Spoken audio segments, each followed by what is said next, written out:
step forward. Hello, everyone. Welcome back to the Then and Now podcast. I'm your co-host, C. Diesel. To the left of me, I have Lush V, Hidden Village Ninja. To the right of me, I have Professor E. King in the comments, Ethan Murphy. How y'all doing today, brothers? I'm Goku, man. I'm Goku. All came with nerd merch except for me. That's crazy. I'm trying to not be as murderous as the ninja helmet, ninja headband implies, but I'm okay. I'm here. We about to talk about some greatness, so I'm gonna focus on the positives. Spoiler alert. Spoiler alert, I guess. That being said, like my co-host generally said a second ago, we're going to get into some spoilers of some really dope content. That being the Last of Us adaptation that HBO Max has recently finished up. That to me was an amazing thing. I thoroughly enjoyed that. I think we've talked about it in the previous thought process on the show that it was probably the best video game adaptation up to this point. And we kind of had issues trying to come up with like even 3 more that were actually good. So it says a lot. Now that the show is finished, what are you guys' general thoughts on the show? We can start with Otis, I guess. Masterpiece. I can't think like so when I've graded other video game adaptations, one of the things that I drew back from, a drawback from those that I would really usually give would be like one, they either stay too close to the source material or they just went a completely different way and they just use it for branding purposes. Right. This was able to find a beautiful balance between the two, like adding in certain instances that they were completely original to the series, but also not straying away from the key moments that made the show as iconic. I mean, not the show, that made the game as iconic as it is. So, I mean, really well done there. Now you have the harder job of making people like the next season. So good luck there. But while we're here, side note, we'll be doing no spoilers of part 2, mostly because I haven't played it yet. So yeah. Still, years later, he hasn't played. He hasn't touched. At this point, I'm planning on streaming it on the channel. I'll probably do like a playthrough of it while I'm playing and streaming, and may do a dojo video on it. Possibly, we'll see. But yeah, Ethan, what are your general thoughts on the show? First, of course, we give a shout out to our boy, man behind the scenes, Andres, aka the Stuntman. Cito was here too. Welcome on board, Nightwing. So yeah, I guess we should just give it all up. I'll give it all the way up top, up front. Yeah, I thought it was great as well. I thoroughly enjoyed it. I didn't cry. You cried. So it was great. It was fun to see the. I know years past they talked about trying to adapt the game into some kind of a movie or whatnot, and think about all the possibilities that go on there. I think I'm so much happier the way that it had it as a series, TV episodic series instead, because you actually get a full chance to see how it plays out better that way. So yeah, I'm thoroughly pleased with how it all turned out. Thoroughly pleased with Bella and Pedro Pascal's performance. Thoroughly pleased with seeing how the script was. I mean, they took so many parts directly from, like verbatim from the game, but at certain times they completely deviated or they expanded on things so much more. So yeah, it could have been done, but I can't imagine a better adaptation. Except maybe Chainsaw Man. Chainsaw Man, maybe that's it. Let me take a breathe for a second. Not to saying that. You first, but I got some bars after you, Charlie. Go ahead, brother. Bars. Okay. To just expand upon the acting standpoint, I thought it was amazing. Not only that they have great casting for the main characters, but they also were able to bring back a lot of the people that were tied to the project initially. Like some of the characters were people that auditioned for the character initially and didn't get the role, and they brought them back. In the last episode, or second to last episode, they brought back Ashley Johnson, who was the voice of Ellie from the original. That was the last game. Episode. That was which was sick. I was like, I saw her running as soon as I heard her speak. I don't know if it's because I played the game and seen stuff she's been in, but it feels like she has a very distinct voice. Yeah, absolutely. As soon as I heard it, I was like, oh snap! Okay, that's dope. That was as soon as I heard her in Vox Machina, I knew that was her too. So I mean, she does have a definitely distinct sound to her. It tripped me up though. I was kind of sad because seeing her and how like similar she looked to Ellie, I'm like, man, it'd been dope to have her play the adult version of her in like a later season if they wanted to continue it going on. But it is what it is. I thought it'd been cool. But yeah, go ahead, Otis. You said you had some bars. Go ahead. Oh yeah, my bar is shout out to my favorite people over at Warner Brothers. This is the standard for video game content now, right? So what you did with Mortal Kombat, God. last year or 2 years ago, cannot fly anymore. You put that shit out. Bars. I'm gonna. You'll hit you with a ceiling juice. Mm-hmm. I will find all the clips of why Last of Us was fantastic. I will find all the little things that they made sure to tie into that. And I'm going to hold every single other video game content to this standard. This is the standard now. You come with less than this, bars. Well, so one thing this is the first thing we have to address. Obviously, Mortal Kombat, if you think about it, I know there's 25, 28 games, but the story in Mortal Kombat, it gets a little muddy. The lore gets a little twisted sometimes, and it was never really the strong suit of those games. I mean, in the more recent years, they tried to have a more consistent story of some kind, but still, the story, especially, I would say like 9, 10, 11. That trilogy. Been pretty solid. It's entertaining, but even then, it's like it's not like it's like this is you don't go there. You don't play Mortal Kombat for the story. You play it for the actual gameplay, the fights, that kind of stuff. The Last of Us, the focus of those games has been the story. Not that the gameplay is terrible, but the story is what makes it work. So they had I would say they had more to work with when it came to story with this. I think when it comes to Mortal Kombat and whatnot, you got to nail those fights, which they didn't do that either. So it's knowing what you're working with and working with it well. That's the biggest note to take away.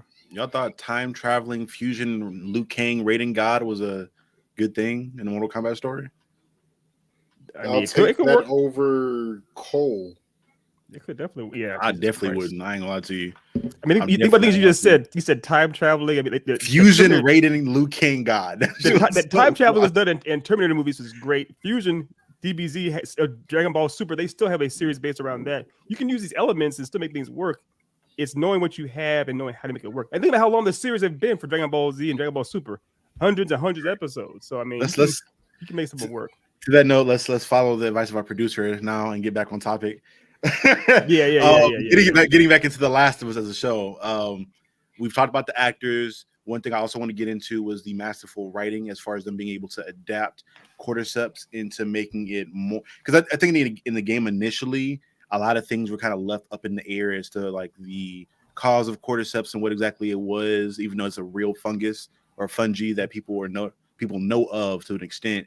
I think this show gave a lot more exposition, and maybe not needed. I enjoyed it. I don't think it was needed, but it's something I enjoyed. Background into what it is, how it works, and at least how it works into that universe to an extent. There's still some stuff as to like if does it have like a hive mind or how it communicates with each other. But up until this point, I think a lot more information was given on it to make it more of a just to give people more of an idea of what it is and how it works. So credible threat, yeah, right. So people that only played the game kind of have a better idea of what it is. Mm-hmm. Yeah, absolutely. Real quick, Mr. Producer Man, if you could give us a check on is it fungi or fungi as far as it's fungi. It's fungi. Yeah, I've at least like the specialists. I watched like videos on different scientists like getting information on it, and they pronounce it fungi. Scientists pronounce things wrong all the time. I'm curious. I mean, it could go either way. I know how hard it is to get that damn degree and how many hours you spend in a lab. I'm like, hey, bro, you do your literary degree and science degrees are very different things. They are, but usually you learn the Latin and how to pronunciate the actual words of the science things that they're based off of, though. I am not trying to blow up your spot. I'm just curious because I'd never heard someone say fungi, and it's or fungi. Not fungi, fungi. Yeah, fungi. So either way, I'm cool with that. I just didn't know. I'm just that's fine. Back to the show. So like, you guys have a particular episode that kind of stood out to you the most? Do you have a moment that you like the most? Like, what is your favorite scene or episode of the show? My favorite episode is episode 4, starring Bill and Frank for that whole episode. I thought that it was I don't think I've ever seen something outside of like Up where you kind of showed a love story from beginning to end, and you showed why these characters like their love works and them. And like I was attached to them by the end of the episode, and seeing them again. This spoilers for anybody that didn't watch the episode. Seeing them die together and just seeing like, because initially when they show Bill, they show how distant and disconnected he is from society and people. Like he loved being alone and he was happy the world ended. And then by the end of the episode, to see him like, he's like, I lived a full life with you, and because you're not here, I don't want to be here anymore. I was like, damn, that shit hit hard. That was beautiful writing. And the fact they did that with side characters that really, I don't even think they were even seen in the game. Well, Bill was. Bill was? Okay. He alludes to that he had, I mean, they make it clear he had a past friend with benefits, so to speak. They didn't, Yeah, that shit was beautiful to me, man. And then playing the music, I think they brought back that music in their death scene in the ninth episode as well. Oh man, it was dope. It was really well done. I was like, damn, these two gaming got me crying right now. I heard a lot online about the what you say, Otis? You know what I'm saying? What about you? Like, do you have a? Well, no, we can stay on episode 3 for now because there's a lot to talk about there. But I mean, what did you think about the episode 3, Brady? Oh yeah, it was fantastic. I think we did talk about it briefly, but yeah, I thought it was great. That was an episode that got lots of people as far as saying, "Oh, this isn't just a quote unquote video game adaptation," especially those who had played the video game, because like, oh, this is a much more. They completely expanded upon it, and also having seen the trailer when they did the trailer for at the end of the episode 2, when they did the trailer for episode 3, just like how kind of alluding to, I saw, oh, that's Bill, and Nick Offerman's going to be playing Bill. That's cool. I know from the game, Bill's a fun character. That's kind of a grumpy old man that Joel and Ellie deal with, but I didn't know how they're going to play it all out, and to have it where it's just you're just seeing his side of the story, basically with his friend become lover, Frank. I thought it was fantastic, and I love the idea that I think as Charlie was talking about how he says at the beginning he was happy the world had ended, and it wasn't until the end where he's like, you are my world. Without you, what's the point of me going on? So it's just a cool. I love seeing character development. Pan to the nth degree, and it's fully, to see them things. It was great. It was just so well done. And again, it's so different than the actual game. Yet, it's not a character assassination. It makes sense within the actual lore they've established. I thought it was great. Was it Bill? Was it his actor in Supernatural? He seemed really familiar. Like I've seen him in something else. He was in Parks and Recreation. He's been in a bunch of stuff. He's been a bunch of things. The what's his name? Bobby, right? That's the name. Otis Bobby. That's in Supernatural. Yeah, Bobby Singer. Similar. Bobby Singer, who looks similar to. Okay. My bad. Side note. I was just curious. Continue. You're still a fun guy.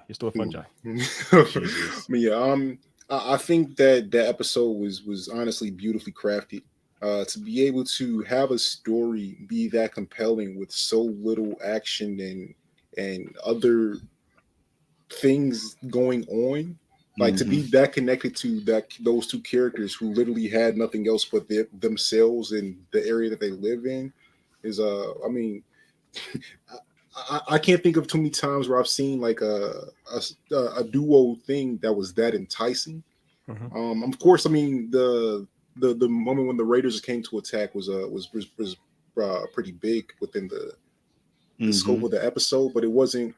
Like it only lasts like 2-3 minutes in the 54-minute episode. Yeah. So I mean, so to be able to do something that compelling with so little is always genuinely impressive to me. I mean,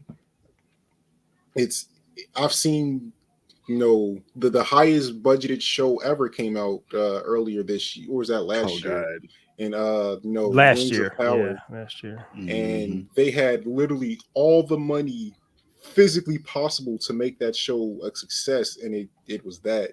Meanwhile, you have these two characters sitting at a piano, talking about a song, or sitting at a dinner table, like basically revealing their feelings for each other slowly and over time. Like that was magnificent. So I mean, it's just to have a show episode be so layered within a series that is already crazy layered with so many things going on. To have that be a standout moment is impressive. And also, like, it gave me a moment to punch at the homophobes a little bit, because I mean there was so much negative flack about this episode. It's like, they were uncomfortable.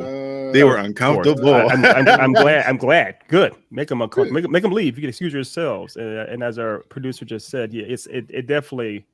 If they were trying to say it was filler, it's not filler by any means, but it's one of those things where it was expanded upon, like the DLC. So to speak. And we'll get into my favorite episode. I just hit it there with the DLC, but yeah, it very much was we're putting this out there for you to look at. If you don't like it, that's fine. But this is what it is, and it's an important thing. And I like how Nick Offerman's character. In real life, I'm pretty sure he's just straight. I know he's married to Megan Mullally. I don't think he's bi or anything like that or pan. But the idea how well he played the idea of being a grown man who's presumably even older than me. Yes, it's possible someone could be older than me in this world. That's never been. I mean, that's never been with. Even though he may have been gay his whole life, he's never been with another man. And it took the end of the world ending for him to finally be open with his feelings. And the way that they portrayed that kind of vulnerable innocence was pitch perfect. So I've been there when I was younger, as far as my first time with a woman. It's like I don't know what I'm. What am I supposed to do here? So it's I thought it was fantastic.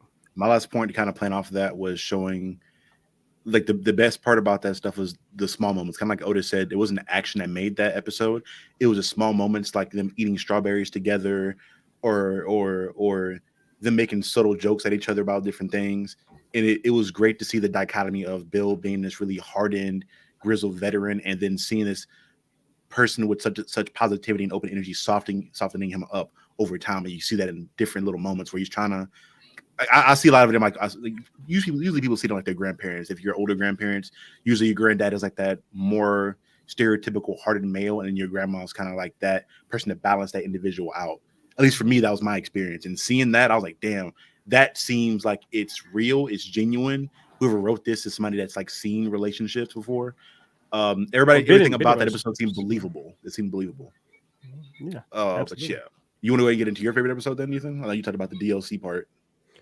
Sure, we can definitely as our producer was talking about this here, we'd be remiss if we didn't of course mention that scene, which is a deviation from the game where the whole idea is that Frank, if his name is right, Frank of course he has cancer and he's dying. He wants to of course go out on his own terms.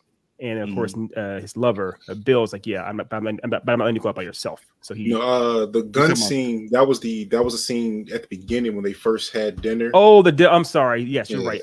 Was you talking about the Pedro one where you had the gun at that table too? There's dinner, the gun. Yes, right. The gun. 4 different scenes where he has a gun at the dinner table. Yes, I was thinking of the dinner table scene at the end. You're talking about the dinner table scene at the gun with the beginning, which is also important. And then of course you're talking about this dinner table scene with when Pedro's there with the yeah. yes. But they're all great. Yeah, I love them all. There were several gun scenes at dinner tables in this episode, weren't there? Yeah. but I like how the only death at the dinner table wasn't actually with a gun. It was after they got poisoned, Shakespearean style. But yeah, they were all great. Man, that was nuts. Yeah. But yeah. So moving on. Go ahead. My bad. No. I was letting you get into your thing. That's what I'm saying. I was trying to move over into your thing. Right on. So my two, I have kind of a tie. I'm going to cheat, but as I mentioned, the DLC, it was in the context of the games, the DLC content where it showed the backstory with Riley and Ellie, which is cool because in the original game, at the very end, she tells a brief story about how when she was bit, she was with her best friend and she was waiting to die next to her essentially. And then the DLC came out and it showed that whole story. It's like 3 or 4 hours. Oh, this may be a pretty brief game. And then it was awesome to see how they portrayed it as far as on the silver screen with this. It was fantastic. I thought it was great seeing them again, like you said earlier, Charlie, how it was fun to have a couple come together where you believe the emotions and the love they have with each other. This is a very different scenario, but they were still very, because they were so young, but you were watching over the hour almost in real time as the two of them came to realize how they felt about each other and then had to die immediately afterwards in similar fashion, as opposed to Nick and Frank, who had 20 plus years or so. These two just had, roughly an hour that we saw on screen, but it was fantastic. It was done so well. And it was so real. I'm upset at how good these actors are. These kids are like, a seventh of my age, and they can act 10 times as well as me. So the woman they're that both played pretty grown, Ellie, I think. they're like just 25. The one that played Riley, she's like 26, 27. Yeah, Storm Reid. Yeah. Shout out to Storm Reid, who's been in Euphoria. She's been in The Suicide Squad. She was old girl's sister in Euphoria, right? Yeah, she's Rue's sister. She's Rue's younger sister in Euphoria. But she's a stealth. She'll get an Oscar soon enough. And so of course with Bella was amazing too. So yeah, all that just to say, it was fantastic. And I know we have, for the fans of the game, you're coming to this adaptation like, They better not. The way we are now with all the gatekeeping we do, you better not fuck this up. That's how we always are. Don't fuck it up. As opposed to being excited for it, and this show actually, more than delivered. So it was cool to see that. And of course, I have to mention briefly. I'll let y'all, but when y'all talk about more. My other favorite episode was the episode, I believe it was episode 5 or 6, where it deals with Henry and his little brother. Yes, and it's Henry and Sam, right? Henry and Sam. They were great. They were fantastic in the game too, but they spent a little more on them. And I love how Henry owns up with what he did as far as what he did for his little brother. I love that they cast I'm sure you saw this, a real deaf child to play him. And that's another thing. That's a complete deviation from the games. In the game, Sam wasn't deaf. They made it for the show. It worked beautifully. I love how much dedication Henry had to him. He never tried to deny that he did something wrong for his little brother. And I love seeing them. I love 19. God. Yeah. What up, Tuck? I thought she was like 25. She's not that old, I don't think. Yeah, she's still pretty young. She's a pup. And I am older than that. I'm like at least more than twice as old as that. But it was but just I love just how well speaking of Bella Ramsey again in that episode with Henry and Sam, how Bella, you could tell her Ellie, right? You could see how much she enjoyed having almost like a younger brother for around. She was so happy playing with him, playing soccer with him, all these different types of things. And when she even tried to give him some of her blood to try and see if it would help him in some way, if it would cure him. I can't remember if that was in the game or not, that part, but it destroyed her when he died, when she couldn't help him. And that's when it kind of like it really, all these things impacting Ellie's journey as far as going from being somewhat hopeful or excited to just being like just devastated and just broken. So it was those 2 episodes really stood out to me. Also, last thing, I'm sorry, in that episode we actually see the one and only bloater. Is it bloater that they call it? Bloaters, right? It's like because this show who has all these zombies doesn't have zombies all the time. There's oftentimes just people, so it's cool to see some zombies. Then they only had like bloater. There's a bunch of different types of the zombies. I think the only ones we saw that were like specialized with the bloaters so far, and the clickers, obviously. Clickers and the bloaters were the main ones. Yeah. Right. Also, confirmation from our editor, our producer. Yeah, she was 19. She is 19. Okay. Yeah. But to play off both episodes you talked about, Ethan, one thing I'll say really quickly is both of these episodes, when it came to the relationships and showing the relationships between the characters, was a whole lot of show don't tell. Yeah. Obviously, in a lot of different shows and different mediums of film or cinema, whatever it be, they try to like tell you like, hey, me and Otis have a 20-year friendship and we did X, Y, and Z together. But a lot of the times, sometimes in the acting or the writing, you just don't feel that. Like it feels like we just met each other yesterday. With Bella and with Ellie and Riley, you could feel that they had that friendship for a long time, and they had like, rather it was like little quippy things or them knowing something about each other's personality and things of that nature. That chemistry felt amazing. I never know if that's like just a acting thing or how much of that goes into the writing of it. But man, it's just dope to see and dope to admire and seeing people in action doing that kind of stuff. 100%. Yeah, I mean to piggyback off of those, I mean going to the I'll do the DLC episode first because that's which went first. I mean that whole episode, like me watching that, knowing what was going to happen in the end, next to Felicia, who had never played that, and really like, being able to see her reaction to it was beautiful. Being able to like just because she's a fan of Storm, and like she's made me watch a bunch of things with her in it at this point. So she already had a connection to the character there. So to see her go through that. That added another level of the experience to me. I mean, honestly, for this entire series, like that, having that dichotomy there with me, again, playing through the games, knowing the game pretty much inside and out, versus her, like she started it, but she's never gotten a chance to finish the game. Yeah. So seeing that was beautiful. And then, like Charlie said, like I credit that to the talent of the actors, personally being able to have that chemistry be believable. Like, of course, obviously, you're going to write that into like be friends in the script, like right. But to be able to take that and portray it the way that they did, that takes talent, that takes time actually getting to know each other and being able to play off of each other. And I mean, I think that was done at an extremely high level, something that we haven't really seen in other game content. Like I don't think they've ever actually dedicated this level of acting quality to a video game title before, and No. I'm hoping that is something that we see as a standard going forward as well. Transitioning over to the earlier episode that he's talking about with I can't remember, what was it? Henry and Sam. Henry and Sam. Thank you. I mean, seeing so there's a lot of things to that. I mean, of course, dealing with Karen and seeing her point of view as like, as she's combing through the I guess refugee camp at this point, and seeing her relationship decline with everyone that she's around, like that was beautifully done. And then to see Henry and Sam connect with Joel and Ellie the way that they do, and them build their bond, and seeing how it had to end, and seeing how that affected them even within the story was masterful. Like it is a visual thing even without them saying the words, how much that scene affected them and how they affected their actions going forward. Yeah. So like to be able to portray that and make it feel real the way that they did is beyond impressive. Like I can't really think of too many things to negatively say about those two episodes specifically, because I mean the attention to detail was so there.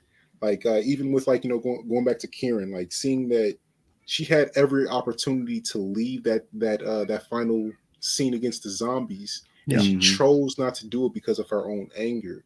Yeah. And like how that directly correlates to everything with Joel and Ellie. Like masterful. This is high level writing conveyed to high level actors to make high level scenes. Like this is right. Well, and based on what you just said there too, because I completely agree, obviously. But if you were to show that Felicia knew this was a game, obviously because you told her, and she's a blurred, but you could easily show this to someone who didn't know this was a friend of mine. She didn't know that this was based off a game at all, even because she's a Nintendo girl, so she didn't know, and she didn't find out until like halfway through watching the series that it was based off of a video game. And I forgave her for it eventually. But the idea is like you could just, if you just watch this at face value, you have no reason to believe this was based off a game. I mean, look about it. The show opens with a guy, like you said, Charlie, talking about the real virus that ants get. It's like it seems very legitimate. Then the very next episode talks about it. You see a scientist talking about they need to bomb this area. It seems almost extremely pertinent and poignant. So it's when you are able to adapt something where it seems overwhelmingly legitimate. It's clearly you're transcending to any medium. This isn't about being a video game. This is actually just a good story in and of itself, period. So, yeah. It was dope. Also, side note, fun fact that I reached when I was doing research on it, try to find more facts about it, like in its actual way it works. Whenever those ants get infected by that fungus, by the cordyceps virus, apparently it tries to infect the other ants, but it tries to run away and get its own isolation because the other ants can detect that it's not one of them anymore, and they immediately just jump it and kill it. So I'm like, damn, ants is down. It's like that scene from that Juju's meme that went around about fight back. And what they also they'll try to get to the highest point possible as they're dying to like spread it. Yes, so that virus is terrible. Yeah, but the ants try to fight it with it as best they can. But it's the fact that it's these are real things in our world is like mighty. But yeah, you're right, Otis. I love seeing how all these characters they had because think about this. We're talking about if we're comparing Henry, Karen, and Joel, right? All three of them do deplorable things in some capacity. We're in favor of Joel, like, yeah, Joel, do what you got to do. But Joel, keep in mind, we get into it later on, I guess, but he does go into I'll just say he does deplorable things for someone he loves very much. Karen was doing the same thing for her brother who she loved. Henry's doing the same thing for his brother who he loves. Like, it's all great. There's no one's really a hero in here. It's everyone's just trying to survive, and that's why this is that's the definition of The Last of Us, basically. So, that being the case, transitioning into the probably big thing at the end is in regards to love blinding you and love not always being seen as a positive thing. The big decision that everybody knows about with Joel deciding to save Ellie and pretty much damning the rest of the human race from having a cure to the cordyceps virus. Is not going to let me talk about my favorite episode, which is the direct segue into what he's talking about now. Oh, my bad. We went through 3 episodes like 15 minutes ago. My bad. I took up two. He did two. You did one. I didn't know. My bad. My bad. Go ahead, my boy. Pay Go attention ahead. to the show that we're recording now. You'll know. You didn't let me know what you wanted to do. Okay, we good. Go ahead and talk about your favorite episode. My bad. I apologize. Going into exactly what Charlie was talking about, like seeing the build up to that final moment was again another masterful thing. Like obviously going into that episode, I knew exactly how it was going to end, so I was waiting to see how that they would like set up the subtleties of it. You know, seeing the conversation between Joel and Ellie, like, hey, we can do whatever you want after this, but we're going to go through with this. Like having her say that definitively, knowing exactly how Joel was going to react later on, like knowing that he was going to make the decisions that he made, and like seeing her personify that in that moment, in that conversation before, you know, the flashbang happened and then they were separated, was again crazy high level, just because it makes the audience, you know, it splits the audience essentially, because they're going to be the people that are going to really agree that, oh yeah, Joel was in the right, you protect your own, you know, they've had this journey together, you know, keep them together. Then you're going to have the people that say like, well, Ellie obviously would have wanted to you know, to let it happen. How would she would have gladly sacrificed herself to make sure that the rest of the world could survive because of all that she went through to get there. So like seeing that the journey affected them so, like literally the same journey that they took with each other affected them so much in the opposite direction. Right. Is crazy. Like it just shows that, like, you know, two people can experience the exact same thing and feel completely opposite about it, just because I mean of the people that they are. But go ahead, Charlie. I got plenty to rob on about this episode specifically. This probably the rest of the whole episode right here. Let's talk about this stuff. Just before we get into the bigger stuff, I want to focus on the small moments that made this episode great. I want to get towards the end where everything has happened at this point, and you get into the car scene in which Joel and Ellie are kind of talking to each other as she's waking up. And as you see Joel explaining things, you see subtle stuff like Pedro Pascal, like his face, like emoted, the way he emotes with his face and acts like that is amazing.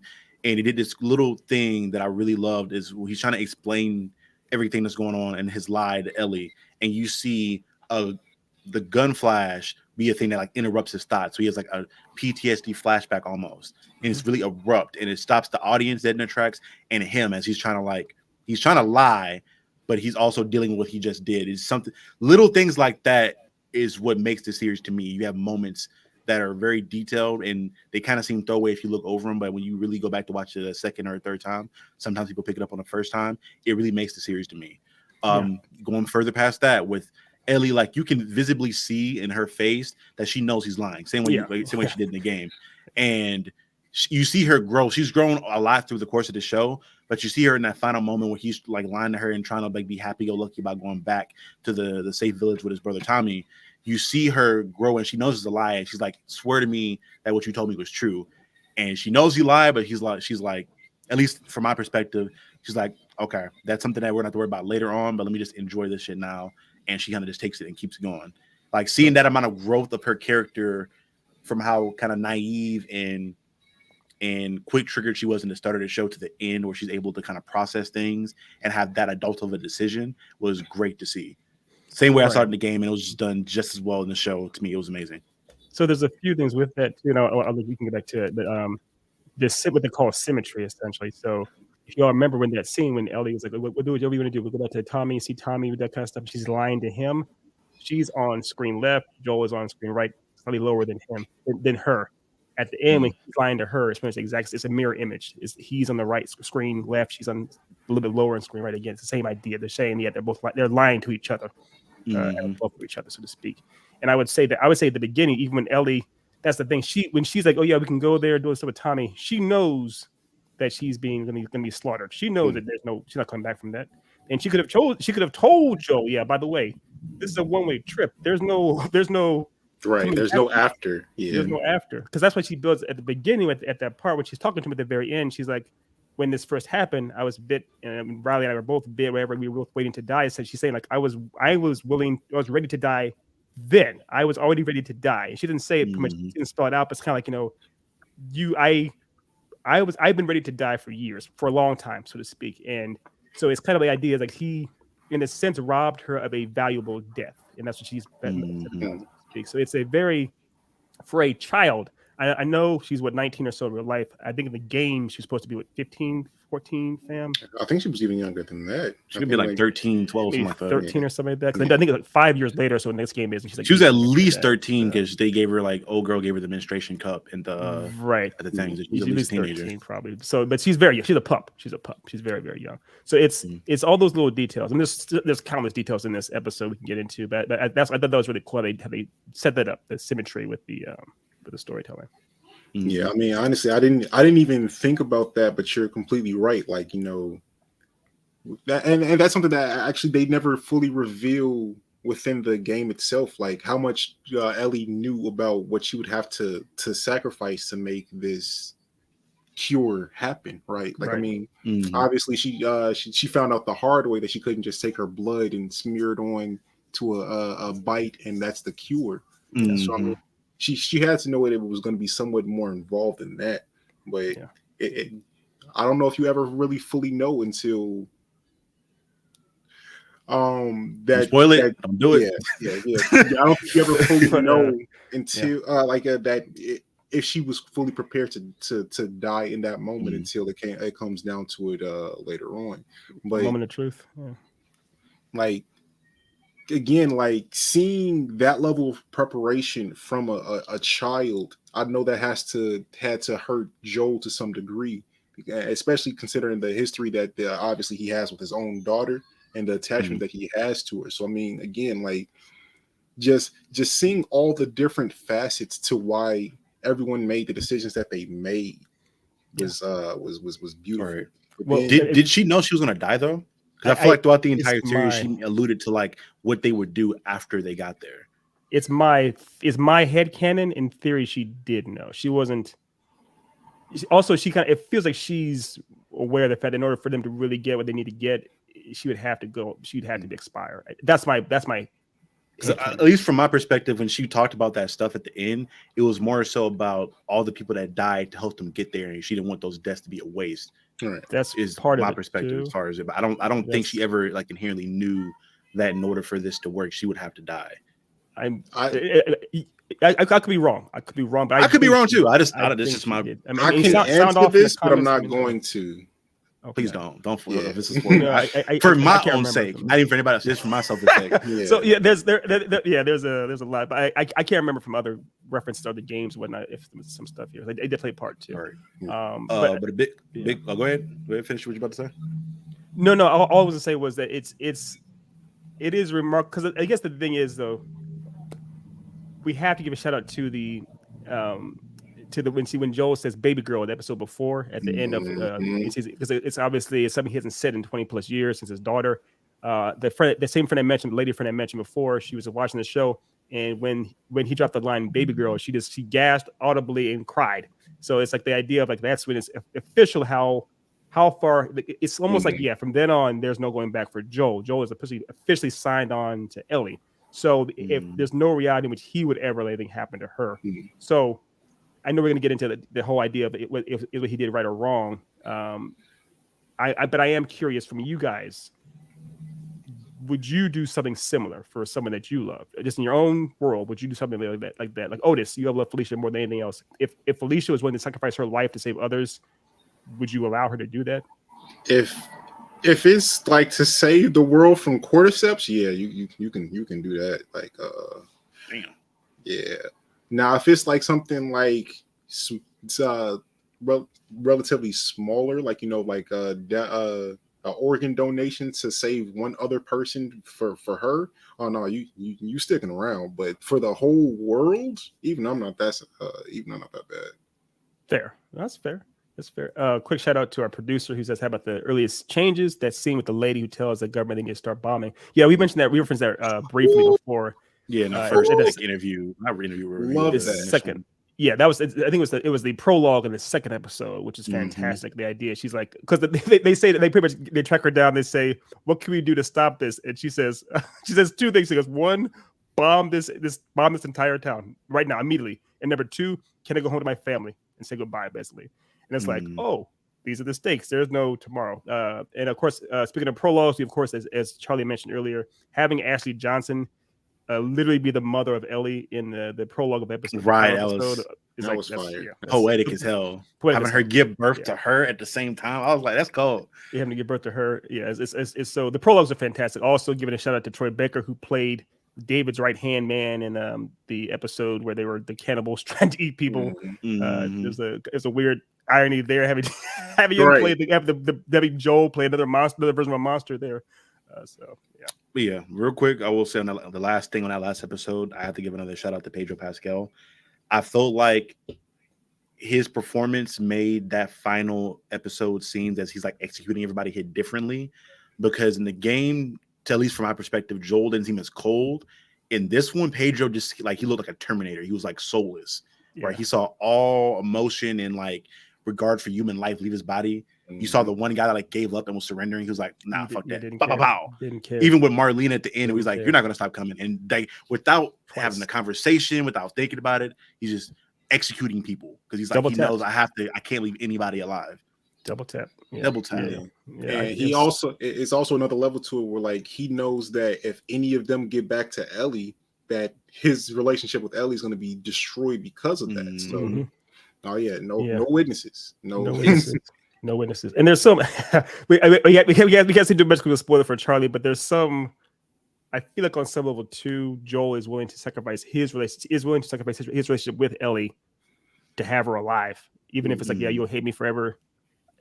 But I won't say much more than that. But it does seem like he's aware that the fact he's damning himself. He's like, yeah, I'm a damn person anyways, so I might as well keep her alive.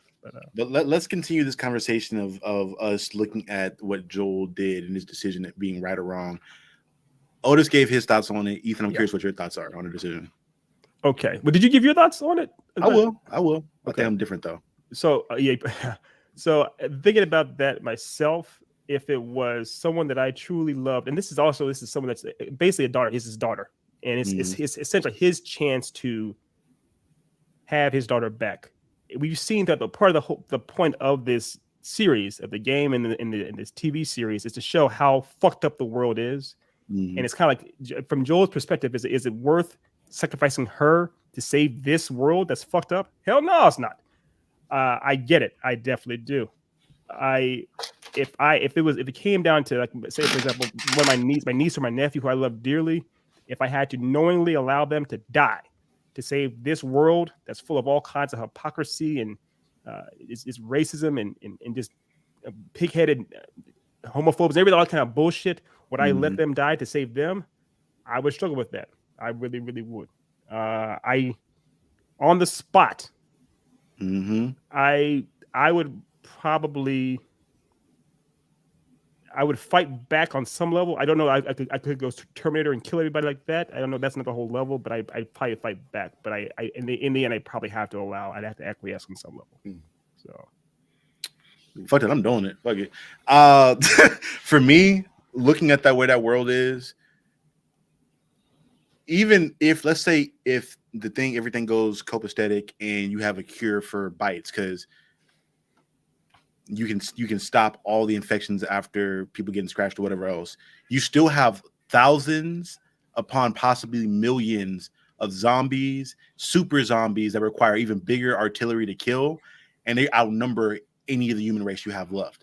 So you've cured everybody else, but now you have to find weapons, because there's probably not enough artillery. There may be some left because there's probably still like Air Force bases or military bases with guns and stuff like that. But you have to find the people and then find the weapons to mow down all the bloaters, all the clickers, all the runners, and all the regular people. I'm like, bro, at that point, it's not even worth it.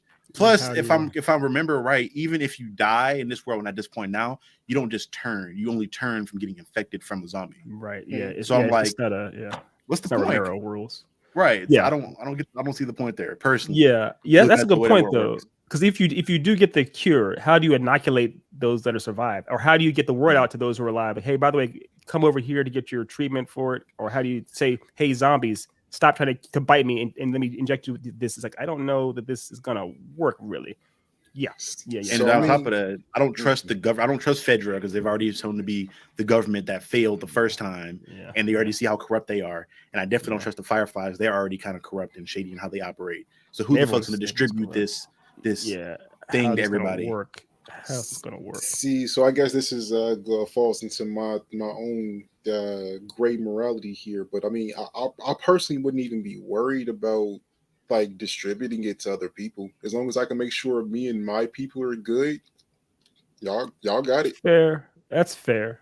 That's a fair point. But that person's making that sacrifice for everybody, though. That's the thing. So at that point, it's like depending on how much you care about that person, are you saying fuck what their dying wishes were to save everybody and being selfish at that point? Whoever is in charge from that point on, y'all figure that part out. I'm keeping my antidote for me and my new people, and we gonna be good. We're gonna stick to our areas that's not infested with zombies, and we're gonna live a happy, long life for as long as we can, and then we're gonna go about our day. Fuck the rest of the people. I mean that I know. That person that sacrificed themselves will be mad as fuck at you as a ghost. Like, they'll haunt you from the grave. But there's something real quick that our producer mentioned that I wanted to touch on, especially as far as like, the show is themes. This is something we talked about in our POIs and stuff too. This is thematic throughout the entire show, especially dealing with how Tess's dying words in episode 2, right? She's like, whatever you do, get her to this. This is kind of something, our chance to make up for all the shit we've done. Do this one thing. That's what she says. Bill also says something as far as it's our job to protect. In the note he leaves, it's your job to protect somebody that you love. And he's talking about for Tess, but it's thematic with taking care of Ellie, actually, as far as it's your job to take care of somebody that you love. So it's kind of like the idea of like, when you fight, and he's like, you are my world, talking to Frank. Ellie is his world too. So kind of like he is saving his world, which is Ellie. So it is all these things are leading up to his decision of why he does what he does, is to show that he's, from his perspective, this is the best option. There is no alternative. So to further that point too, we see Sam and Henry, where like Henry's whole thing was fucking everybody to save his one brother. With David, the cult leader, it was fuck everybody else. I want to get what my selfish desires were, even if there's not enough food to go around. Bill initially, that dude, even Karen. I mean, I'm going to sacrifice this whole camp to kill the person that pissed me off. Like, well, killed her, betrayed her. Yeah. Oh, even her brother, his last words to her were, "Don't forgive her. Don't let it go. Like, please leave him alone. I'm begging you not to touch him." I get it. Yeah. She was like, "Nah, fuck that." Oh man, let me stop. I forgot we on the platform. Man, this show's great. One final thing I want to get into. That's kind of like an overarching point of the show. I know Otis spoke about it earlier as far as this being the standard going forward. I want to propose a question to you guys in regards to kind of on that similar note. Is it easy to make stuff like this the standard because the thing about something like this is it stands out and it's excellent because of all the great people that are attached to it. I think it's really difficult to make this obviously it should be the goal to strive to, but making it the standard I feel like is a little bit difficult due to the fact that there aren't that many good people that can do things like this. And if there were, then that would be considered mediocre. We have to go even higher than that. Sure, this is my point. So I think there's like a comfortability in having shows that maybe aren't. Obviously, I'm not giving credence for like terrible things, but things that are like mid, things that are the mediocre to mid things. There's a credence to having those because it makes these things like this shine even brighter. Because if it didn't, then nothing like. You know what I mean? It would be really tough to separate from one. And then two, I don't even know if it could be possible to make something like this that often. Like even we've seen shows where like people have made a movie or a show like this to start with, and even those same people can't recreate that flash in the pan that they had with the earlier project because it's really difficult to do. That's what you're saying. I obviously see what you're saying. I appreciate that. But this is one that back in the day, my old in film school, I had a teacher who said it is still, regardless of the genre you are trying to you are working in, and regardless of how much the budget you have, it is still your job to make the best product possible, regardless of what it is. So if you're making a comedy, that comedy should still hit and still be funny. If you're making an action movie, the action should still be enjoying, should be thrilling. This is a drama series, right?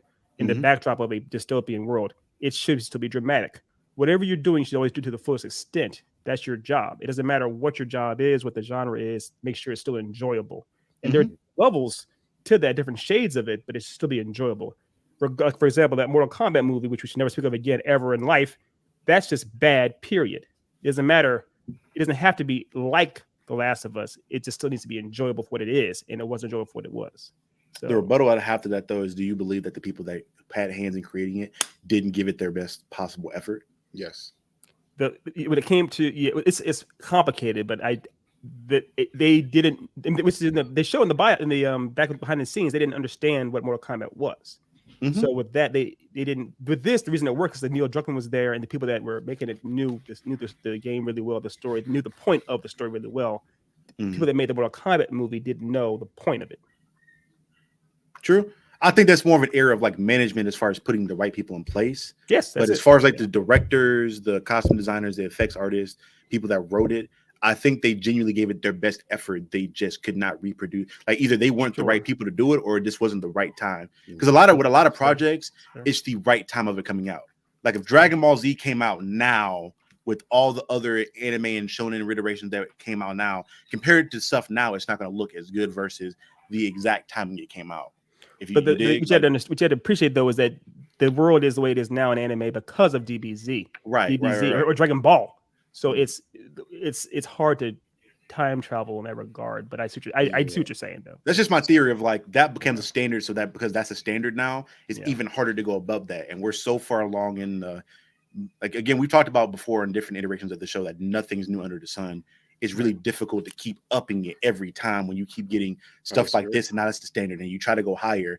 I think we're going to get better stuff, obviously, but I think we're at a phase now to where, like the last 3 to 4 years, we've reviewed a lot of different things on here, and there haven't been as many amazing things, I'd say, out of the things we reviewed, out of just like volume. But I think it's due to the fact because now things are at such a high level from cinematography standpoint, from a writing standpoint, acting standpoint. We have all the examples of what to do and what not to do. It's hard to master that. But my bad. I'm gonna stop rambling on. Otis, go ahead. Yeah. So I mean, personally, I disagree with almost everything you just said. I think that for one, if you do not have the people in place that are passionate about a project, that you shouldn't be doing it in the first place. Like, I mean, if you're not going to approach it with this level of care, don't do it. Because it's going to come out as a subpar product, and that's what we've gotten repeatedly for years. Years, like Mario the movie exists, right? Don't bring it up again. Don't bring it up. I mean, Double Dragon. There's so many horrible iterations of things that have already existed, and it wasn't because like the standard is now so much higher than what it was back then. It's just the fact that they never even bothered putting in place the people who would care about it the way that they should, and even the people that were funding it didn't care about it the way that they should. If you do not approach a video game project with this level of care, I'm going to drag your shit. Period. Yeah, right. I don't care. Like if you're doing a comedy game, if you're doing Borderlands, and you don't take the level of care into Borderlands, like if you're not having the jokes and the side rants and stuff like that, I'm going to drag your stuff. If you're making, that's shout out to Kevin Hart because he's working on that. Really? Yeah, Kevin Hart and Jack Black Kevin Hart and Jack Black are working on. I didn't know that. Okay. Yeah, if you're making Mario, right? Like if you're making this animated Mario movie and you do not have ties to the actual games, if you do not have scenarios and locations from the games put into this, especially in the animated form like that you have now, I'm going to drag your shit because you didn't care enough to actually cater to the fans of this stuff that you're actually getting money from, right? Like if you're trying to take money from a fandom, you have to put that level of care to deserve their money, in my personal opinion. I second that. If you're not going to do that, don't do it. It's just a waste of your time. It's a waste of the audience's time. It's a waste of the fandom's time. Yeah. So I agree. I completely agree. And I'm not going to. I'm sorry. You go ahead. No, go ahead. No, I'm not going to. Everything I would have said, I completely agree with. I'll say just real quick, briefly. Charlie says I would say that the beauty of modern storytelling and storytelling in general is the pivot. you don't have to go bigger and have more a larger budget than another thing. For example, in The Last of Us, the TV show, again, they didn't have that many zombies in there. If they tried to go as hard than paint as far as like say The Walking Dead, right? They had 11 seasons, and they had plenty of episodes where they had all kinds of extras and all kinds of special effects and blow up explosions, everything like that. This show barely did that. This show focused much more on the two of them on their journey through an open dystopian wasteland. That was a majority of the story, was just the two of them talking to each other.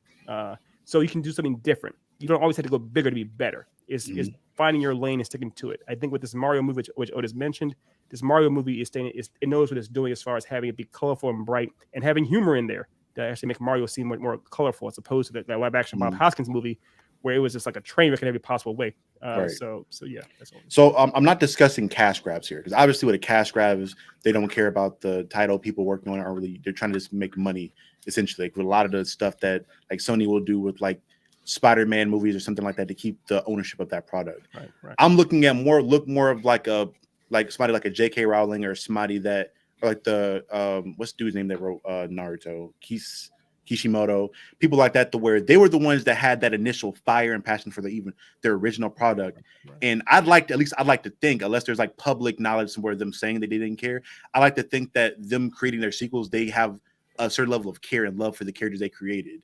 And if you're talking about Boruto, Kishimoto had nothing to do with that. He didn't write anything for it until. No, I'm talking about Shippuden. Okay, gotcha. So with stuff like Shippuden, where it fell off because it just wasn't as good as the original stuff, and that's the same writer who probably has maybe not, I can't say that a lot of that's speculation, so I can't say he had the same exact passion, but I like to think he has a passion for his own creation. Sure. J.K. Rowling, I like to think with her later sequels of the Harry Potter books, she had a passion for the thing that she created. It just wasn't that good because it's hard to be consistently that level of excellent. Because just think about all the series we've covered so far on the channel. How many series can we talk about outside of like Creed, where from start to finish, rather it's one movie or even like a show or multiple seasons where it's been great every single season or it's got exponentially better every season or every movie? Castlevania.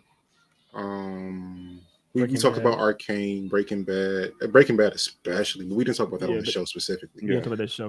But there's 3. Keep in mind we have like over 250 episodes on the channel. Right. No, I know what you mean. I think that the most people that make content don't actually care about it to the level that the fandoms do, and I feel like you have to put yourself in their shoes and even get some input from those fandoms to see how they actually receive some of these scenes, see what made it special to them.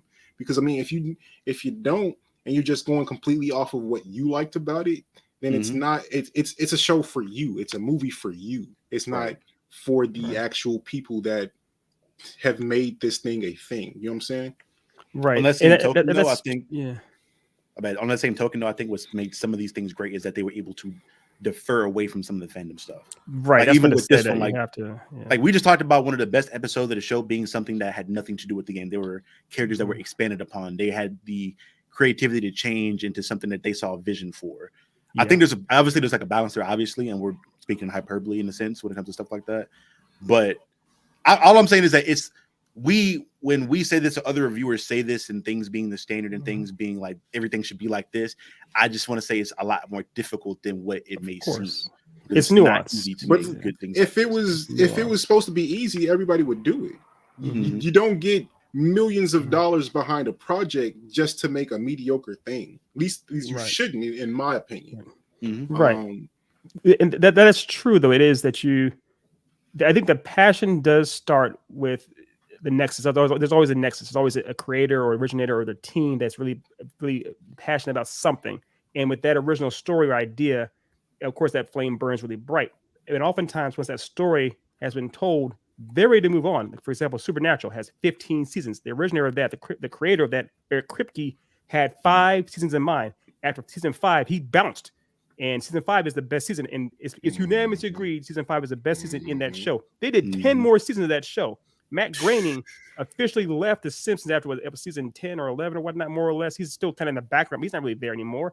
That show has gone into 33 seasons. Still making money, but he's not really there. It's like the creators of these things, oftentimes, they have a story to tell. And once it's told, they do leave.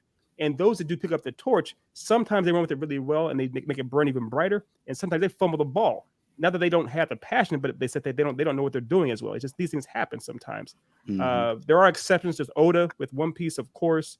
There is a Toriyama we came back to Dragon Ball and Dragon Ball Super and all kind of stuff. But oftentimes it's someone trying to fill in the shoes of someone they can't do. It's a very hard thing to do. There are times, like for example, with Demon Slayer, where the creator of that, she left. She said, this is a story I have to tell. It's done. Demon Slayer's over now. The end. And the story will end then. So just like that. So it's we are getting more savvy with letting stories die where they need to or end where they need to at the right points. But back for years and years and years, that wasn't the case. So part of that too is to go off of something that you said on the show multiple times, Ethan, as far in regards to having that hunger and passion for something initially. And going along with that is the fact that you have time to develop that first season or that first movie. It's something that you've had years to develop and years to think about. I think we're starting to get to a point now in media and production and whatnot where people are giving writers and creators time. I think in years past, you've seen things like some writers, like a lot of manga writers, you see get sick because they're trying to turn out a new story every week. Or you've seen it happen a lot in the horror industry where like with Scream, the first Scream came out, it was a hit, and then like within that next year they dropped the second one because it was that successful. It's literally 1 year later, which is insane in Hollywood. So everybody's taking time now to like develop their stories now and put more effort and thought process into things. Like you see a lot of things come out 2 to 3 years later. Although it hurts us fans as people that just want more of it. I think it's better to just give people time, and it also gives time in between there to have more smaller projects that you can give attention to, like something like a Castlevania initially wasn't that big, or something like a Vox Machina, some things that we've covered on the show that were smaller in comparison to AAA titles, but they were great to us at least. Sure. Yeah, that's just the whole, rant. Feel like and also, I think just just be more deliberate with what you're trying to do with your content. If you wrote a movie to be a single movie, you might not want to try to follow that up with another movie right away. But if you wrote something as a trilogy, then let it be that trilogy and end it. Like don't be focused so much on the cash grab of it. Find other ways to adapt it into something that can still draw in money and be successful. But trying to force out content is how you make a lower grade of content, like a Naruto Shippuden. Like, some of the later seasons of Bleach where they added in all those filler. Like, so many other stories of them trying to just, Dragon Ball GT, like of them trying to force a title. We can go there. That's the whole we can go there. podcast episode. Like, if you want to get the best quality out of your content, be deliberate in it. Like, plan it to be something. Don't just say like, oh yeah, put this out. Oh, it went good. Let's figure out how to do more. Like, that's always going to give you a lower quality product. But if you go in saying like, okay, this is a series that I've made that's supposed to go on for 5 seasons, let it just be 5 seasons. But the only caveat to that, what's the biggest caveat, of course, is the studio. The studio, it may be that the creators, like for example, they were the Wachowskis, right? That made The Matrix. They had all intention to make one film, and then it's like, yo, this thing blew up well beyond anything Warner Brothers had in mind. We need sequels now. And they're like, well, we didn't have sequels in mind. It took us literally 10 years of our lives to come up with this. We put everything we had into this, everything from anime to music videos, everything we had into this one movie. You want to do that again? Okay. It's a lot of money. Here's your dump trucks of money, but it wasn't intended to be that way. So the studios themselves are oftentimes the ones that keep wanting more content. It's not the creators that want to keep doing this, it's the studios. So right. Thank everybody we're watching. I know this conversation seems random, but I wanted to ask this question for the main reason that Ethan talked about, as far as it being more so a message to studios and people that are in charge of greenlighting these projects. At the end of the day, this podcast is a collection of fans of content. We talked about this from our personal fan perspectives. So I wanted to make sure that we at least do our part to speak to anybody watching. May not be anybody, but in the fair chance that a studio executive ends up watching this to some extent, possibly in the future, this, at least from our perspective, these are the things we seek in content that we want to see. These are the things that we want in our content. So that's just why I put that out there. Just wanted to have that conversation. Sure. And to the fans, we actually hit another milestone, hit 370 subs. So thank you all. That's 370 more than we ever get. So we're happy. Right. We'll let you all come back for more. So. Yeah, thank you. Yeah, like you said, thank you guys so much for all the support. This has been a long journey. I'm proud to do this with my brothers, and for anybody that even watches 1 second of our videos, I appreciate that thoroughly. Thank you so much. Thoroughly, yeah. Yeah, just let your friends know that you like the podcast and have them subscribe too, because we need more subscribers. Bring that in. Yeah, of course. That'd be nice. Yeah. That being said, we're kind of running towards the end here. Do you guys have any other thoughts on The Last of Us? Standard. This is the standard.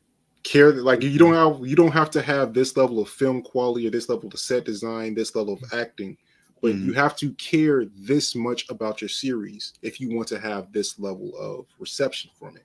Yeah, this level of care. That's the standard. This level of care. Yeah. Right. Yeah. I agree entirely. I think that's the why. Like in more recent years, like Puss in Boots, A Last Wish. Clearly, they had that much love behind that. Or this upcoming Mario movie. Just from what I've seen, looks like they put that much love and care behind it. I agree. It's when you leave it on the screen, it's obvious. Every ounce of love you have into something. So yeah, I agree with that. All right. Well, guys, again, everybody, we have things coming up soon. Hopefully, that DBZ doc is something that will hopefully come out at some point. Yeah, we're working on that, as well as some other videos and different things we have coming to you guys very soon. So be tuned. If you guys have any suggestions for things you want us to cover, things you want us to stream or whatnot, let us know in the comments below here or on any of our socials, and we'll probably see those and try to get those implemented at behest. Or any questions about film or TV as far as POIs, points of interest, we cover those things. It's meant to be like a bit of a mini film school for people who may be aspiring writers or creators themselves. We try to cover topics that you might know about, or you may have seen, but not really known how to describe. So, right. Again, yeah. Thank you guys for your support. We hope for your continued support, and we thank you all so much. We'll see you guys next week. Peace. Peach. Warner Brothers, please go ahead and just give that Mortal Kombat movie the red light. Cancel that shit. We don't want it.